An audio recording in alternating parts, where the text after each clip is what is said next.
Good day, it's Rowena List from GettingItTogether.ca, and today I'd like to chat with you about important documents, what to keep and what to toss.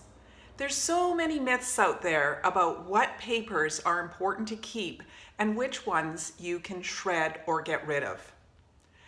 You can get rid of old manuals to cell phones that you no longer own. You can get rid of ATM receipts once you have checked them against your bank balance.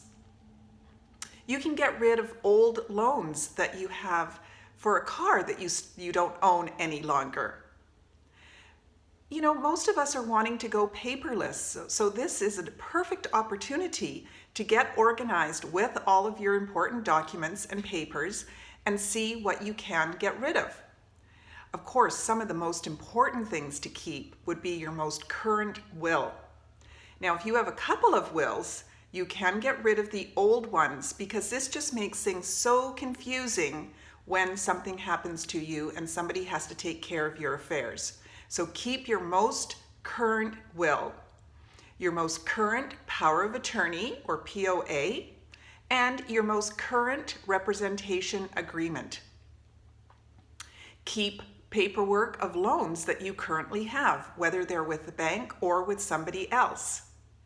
Keep your birth certificate and keep any death certificates for estates that are still in, what do we call it, like you're still working on them.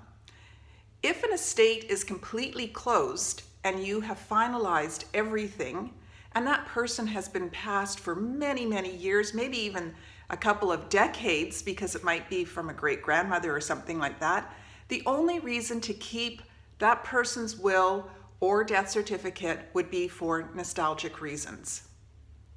If you've got somebody in your family that is studying your family tree and genealogy, they would be very happy to get death certificates, birth certificates, marriage licenses from people that have passed on, because there's a lot of information on those documents that they can use for their future research.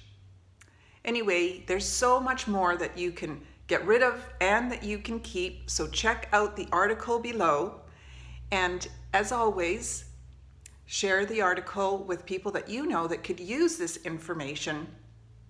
Share the love, share the link, as I like to say. And if you need help with getting your important documents organized, by all means, give me a ring at GettingItTogether.ca and I'll come over and help you get all of your important documents organized.